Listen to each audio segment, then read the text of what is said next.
Okay, tight end breakout candidates. I'm going to start with a guy that I thought was going to be drafted by the Chicago Bears. And when he wasn't, I wasn't frustrated because Colson Loveland was a great option. Tyler Warren, okay? Tyler Warren can line up in about 6 different spots on the field for your offense. So if your quarterback can't hit short passes, as the Indianapolis Colts quarterback has mastered the ability, you're going to have options to get some gadget plays out there. Tyler Warren was a quarterback. He's got snaps at quarterback in college, short yardage. He's a guy that I think can really help out. But the biggest way, you and I both know, the biggest way that Tyler Warren is going to have a breakout year is if Anthony Richardson can find a way to just throw him the ball, play pitch and catch on these 5 to 7 yard plays and let Tyler Warren eat with it. I think that, Anthony Richardson could be a guy that if Tyler Warren breaks out, Anthony Richardson should be on this list too, because he will have figured something out. Something will have clicked. I'm going to ask you another veteran football question. So Anthony Richardson, by all accounts, is a great kid. And I stress the word kid. He came from a small town in Florida, hadn't been exposed to things outside of Florida. So he gets to Indianapolis. And I remember reading last year, I think Sam Ehlinger was the backup quarterback and was telling him how to be a pro. Like, you got to study, you got to do these things. If you see that in the locker room, is that something as a veteran you would say something about? Or like, how do you get the most out of a guy who has the sort of talent that you only see once every 200 years, it feels like? All right, this is weird, and I wonder if you're going to be able to hear what I'm saying. So, like, the quarterback is the CEO, okay? You can be wildly talented. And see, there's a lot asked of CEOs, okay? You got to speak at events. You got to prepare. You got to lead board meetings. You got to do all this shit, okay? That sucks. Some guys either have the ability to do that naturally, and some guys don't. And as I alluded to, person over player earlier, some quarterbacks just don't have it. And I'm not here to name names, but some guys just don't do that. If Anthony Richardson's a good guy, a fun guy to hang out with, obviously talented, that's all well and good. But all of it is debuffed if you don't have the ability to lead, if you don't have the ability to do the things that are required. Like, my wife gets on me about once a month. I start to slip on my list of things that I need to get done, that we need to get done after the kids go to sleep. We're going to vacuum the kitchen, clean the countertops, make sure all the dishes are away. If there's any laundry, let's wash it. If it's in the dryer, we're going to fold it, and then we're going to put it away. How's that for a novel concept? Well, it took me a little bit to figure that out. I was kind of Anthony Richardson of my house for a long time. A lot of talent, not a lot of production. If he can figure out just to bring the vacuum out every once in a while, if he can clean a countertop, my God, if he can put the clothes away, he's going to be a breakout player, and the league should be on notice. Yeah. Yeah. And I think I can relate to the story you're telling about things you're supposed to be doing around the house when you would rather be doing other things. But I think half the battle's just showing up in Anthony Richardson's case. So even if you don't want to do it, go through the motions of doing it so people see you doing it and just get to where you need to get to, because athletically there are a few people that can do what that young man can do. All right. Ja'Tavion Sanders, JT Sanders out of Texas, drafted last year in the 4th round by the Panthers. And one of the most miraculous turnarounds in recent human history, Bryce Young getting benched after week 2 and coming back and playing the way he did. Again, karma coming back to kick Pete Prisco right in the ass because he was anti-Bryce Young. He still is. And Bryce is actually playing pretty well. And I think JT is going to be able to help him with that. JT is not going to block. You don't draft JT to block. He's a move tight end. But I like what they're doing there. Dave Canales has a plan for the way he uses tight ends going back to Tampa Bay. And I think you're going to see the athleticism of JT Sanders be on display to go along with Tet McMillan, to go along with Xavier Legette. So they have some dudes in place, and if Bryce continues to develop, I think JT Sanders could be, in a lot of ways, what you're describing Tyler Warren could be for Anthony Richardson, except you're going to get a little bit more accuracy on the short and intermediate throws from Bryce. Okay, and with a different flavor here, I'm going to go with a guy by the name of Brenton Strange, who's going to get his first opportunity to be a full-time starter at the tight end position for the Jacksonville Jaguars. And my buddy and college teammate Eric Armstead, just a week ago, he tweeted out that Brenton Strange will be a top 5 tight end this year. Okay, I want you guys to understand that this is coming from a defensive player on his team, a guy that he's practicing against, a guy that he has to go against every day. We're supposed to hate one another. Eric Armstead, I don't give a shit that he's a Walter Payton Man of the Year. What I care about is the fact that he overcame hatred for an offensive player and was like, this guy's going to be good. And I believe Eric when he says that. Okay, second round pick in 2023, quiet rookie season. Because of the lack of usage. But with Evan Ingram out and him slotted to be the guy on the roster, you have to think Liam Cohen isn't just going to be using him as a guy to get his quarterback. You know, like we're talking about Anthony Richardson and we're talking about Jatavian Sanders as pieces that can probably make him better. Well, I think he's just going to be a weapon. I think Strange will be a weapon for the Jacksonville Jaguars and somebody that they can set their watch to. I'm excited to watch him. I'm excited for Trevor Lawrence to have his comeback player of the year season. I've already cast my bet for that. It's going to be a lot of fun. Brenton Strange, get to know the name. Yeah, we were talking to Liam Cohen at the combine, and one of my things that I repeat often, typically trying to remind myself, is don't overthink it. And I said, with guys like Brian Thomas Jr., I feel like you don't have to overthink it. He goes, no, you just got to get Brian Thomas Jr. the ball. Yep. But when you can't get Brian Thomas Jr. the ball, Brenton Strange is there. Again, shout out to Debo's Penn State Nittany Lions. I love Brenton coming out because he can block. So he can block already as an inline tight end. And I think the athleticism is just starting to manifest itself. So I love that. Speaking of athleticism, my other guy, tight end, Terrence Ferguson, second-round pick of the Rams. I was watching the behind-the-scenes Rams draft day extravaganza on their YouTube channel with Les Snead and Sean McVay. And Sean really wanted Terrence Ferguson, which is no surprise, out of your University of Oregon. He's more of a move tight end as well, but he same size as Tyler Higbee coming out. He's going to be a better athlete because he's 10 or 11 years younger. And we know how Sean historically likes to use 11 personnel, one running back, one tight end to get the look he wants. And then he can run the ball out of that look a lot as well to create that sort of the things that they do well that other teams struggle with defensively to stop. So I think Terrence has a chance to flash this year. Maybe we're a year early on terms of what he can do. They have Puka, they have Devontae Adams. Cooper Kupp is gone. Maybe Terrence fills some of those needs. But in terms of getting tight ends involved who are athletic and down the field, I think Ferguson has a chance to be fun watch, at least in year one. Yeah, it's going to be tight end central over there in the NFC West. A lot of really good ones, and that'll be fun to watch all year. Okay, we're going to move on to the offensive line breakout candidates. And again, I wanted to remind you, for any of you joining me, you've probably heard of a number of these guys that we're about to talk about. But I feel like they are going to take the proverbial next step, the breakout season. The first guy on the list is a dude that jumped onto the scene. He jumped off the tape to me from day one in the San Francisco 49ers offense. It's guard Dominic Puny. I wrote all rookie to all pro. Okay. So this is a guy that will have even more hardware this coming season. And with Christian McCaffrey being back in the fold from a health standpoint, you already know that they're going to run that stretch lead over there to Dominic Puny's side. Nobody captures on the backside. Nobody displaces a three technique like Dominic Puny. He keeps his feet running. He's great in combination blocks, and I think he just loves the game of football, and that stands out on film. I think he is a household name at the end of the season. Yeah, he was a fun watch last year, and he played tackle at Kansas, and sometimes Kansas had like these super wide splits, and you know what that means more than I do, but it was hard to translate what that looks like at the next level. They just kicked him inside, and he felt like he was as close to dominant for a rookie as you can be in year one, and you would only imagine he's going to get better. Well, the splits, let me talk to you about the splits really quickly, because wide splits is indicative of trust from the coach. Okay. So rookie year, I'm in the Pro Bowl, and I'm a right guard, but they make me play left guard because, all the other guys, nobody wanted to play. All the older guys were like, nah, there's like Logan Mankins and that crew. They were like, nah, you're going to play left guard. I hadn't played left guard. It was like wiping my ass with the other hand.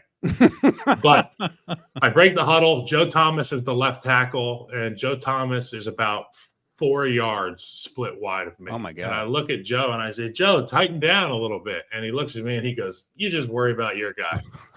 And it made me understand that there's a game within the game that's being played at the tackle position, and when you split these guys out, you get even more space from the quarterback. That's great. You leave yourself susceptible to the inside move because you create that. But if you're a great player, you can parry and keep guys outside.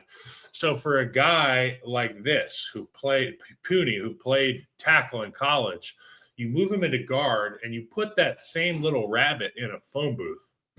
And that rabbit that you had to track down in 20 yards of space is now in your little hallway. So there's a reason why he was so dominant year one, and that spacing was beneficial to him. That's great. I had no idea why, and it's a good thing. It turns out that Pooney can operate in space, and then you put him into the phone booth. Some guys just want to be away from their guard because shit happens, and they don't want it to happen on their legs. Fair enough.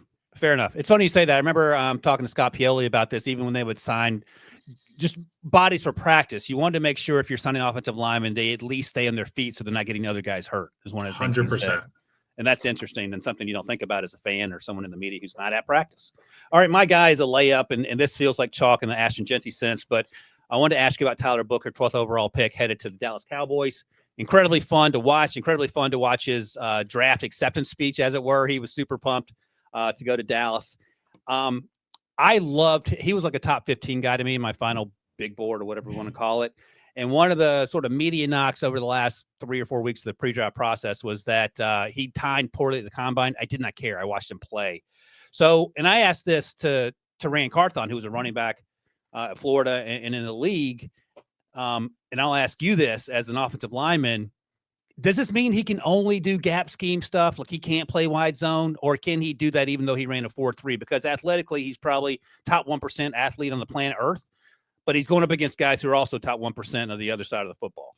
You know, it's funny that the knock right now is unathletic, because when I first put the film on for Tyler Booker, I watched him drive block a 3 technique about 4 yards, plant him on his back, roll over him, do a somersault, and land on his feet. Like the Karate Kid. All other arguments are null and void. I'm with you. Look, will he have superhuman powers in gap schemes? Yes. Is the zone scheme, mid-zone, wide zone going to be his strength? No. Does that mean he's not going to be a great player? No. And when you're in a room like Tyler Booker is in Dallas, and you've got the youth movement with Tyler Guyton and Cooper Beebe, and Tyler Booker, there's going to be so much coaching going on in that room that you only stand to get better. There's some rooms you go into as a young player. When I was a rookie, it was me and it was a bunch of 10-year players, and they did not want to be told shit. They're like, we know how to play football. Like, just tell us what we're running. Talk to Kyle. They've got a bunch of talk to Kyles in there. So they're all going to be learning. I think that it is a youth movement at Dallas in the offensive line, and they're going to get better and better and better. And I think Tyler Booker is going to be a huge part of that. Can I ask you a follow-up? Yeah. Have you ever had a running back tell you or speak up in a meeting of sorts and say, I'm a gap guy, I'm not a wide or a zone guy, or vice versa, and that affected sort of going forward the game plan? I've never heard a running back try to do that. I have 100% heard offensive linemen turn around during the meeting, look at the coach and said, this shit ain't going to work. Oh, nice. Gotcha. But they better be a veteran. They better have a couple all-pros when they say it. But they're probably right, though, right? Josh Sitton was the guy who would stand up in the offensive line room. So paint the picture. You're in a room like a high school classroom. All the lights are off. We're watching the film, and the coach is, saying, this is how we're going to run it this week. Josh Sitton gets up, big belly, long hair. He flips his hair like Clay Matthews. He walks up to the lights. He turns on the lights. He turns around. He's like, that shit ain't going to work. We got to mic him, or like, we need to run this. But I've only heard it once or twice. Yeah. And when I did hear it, it was for good reason, because these guys are really, really bright. Josh Sitton, very, very, very brainy, and obviously a great football player. I love it. I love that story. Okay, so you went Tyler Booker. I'm going to go Josh Simmons. Now, huge red flag with the patellar. Obviously, a devastating injury, but not one that is impossible to come back from. And you couple that with the training staff that's in Kansas City. Rick Burkholder is the head trainer. Julie Freimeyer is the trainer who is an absolute all-star, and she's the one that always gets Patrick ready to go. And Patrick has always got something going on by nature of how he plays the game. Right. He is going to endure a rehab regimen like he's never experienced in his life. Okay. Couple that with the fact that Andy Heck is one of the best coaches in football. So the knock on Andy Heck is that he's a fantastic guard, center, X's and O's coach, but sometimes these tackles, he leaves them out on islands and he doesn't really help the tackles. So you better come with your lunchbox, maybe too, at the tackle position. Just ask, you go watch the Mitch Schwartz years, and he was out there doing God's work at right tackle, man. And they had Eric Fisher on an island. So Josh Simmons, if he is healthy, will get ample opportunity to prove himself, but also be a catalyst in making that offense be as explosive as it once was. And I think that he will be a household name if he is healthy. If they do right by him in his recovery and don't rush him, it's going to be a steal that's talked about for a long time. That's where my mind was going. Debo and I talked to Josh Simmons the last day of the combine when the true believers hang around to talk to these offensive linemen. And he had an edge to him walking up. And even though he was hurt, it was clear that we talked about this before. He told us the reason he left San Diego State is because he wanted to play against better people. Yep. So, he certainly leaned into that. I'm going to go with a guy played right tackle as a rookie, second-round pick of the Baltimore Ravens, Roger Rosengarten, who was blindside protector for Michael Penix Jr. A lot of these Washington kids are showing up on this list here. I thought he had a really good rookie season. His first game was against the Chiefs, and he can tell his grandkids this, and no crime in this. He gave up a strip sack by virtue of Chris Jones, taking him to school a little bit, and that's going to happen to young guys and old guys alike. But I think he's going to get better. They re-signed Ronnie Stanley on the left side, so those two should be together for a while with Lamar Jackson. Needs to get a little bit better in against the run, but I think he was pretty good in pass pro. And is one harder to learn than the other, or it just depends player by player what you're trying to accomplish? Both involve a ton of technique. I would say that based on the athletes you're playing against, you would less want to pass block them because there's more ways to lose. Gotcha. So it's good that he can he's a little bit better there, a little further along, I'll say. And the run block could be just a function getting stronger. Like I don't know exactly what it is, but look, offensive line coaches, they put together things called cut-ups, and you know what cut-ups are. They're like 50 plays of a certain player in a certain situation. One cut-up that I never watched was the third down cut-up. I did not want to see 50 plays of Von Miller beating tackles. I did not want to look at Ndamukong Suh abuse guards for 20 minutes. Don't show me that. Show me the run fits. Yeah. Show me the looks. Show me the scheme. There's a lot of people out there who would say, Kyle Long, Caleb Williams, match made in heaven. They don't want to watch film. But it's like, I don't want bad imagery. That's the other thing. Right. Exactly. Yeah. No, I say it all the time. You hear something long enough, whether it's true or not, eventually you start to believe it. Good imagery. And when I say good imagery, I'm talking about the name Christian Mahogany. When you hear Christian Mahogany, it just rolls off the tongue. It's just really nice.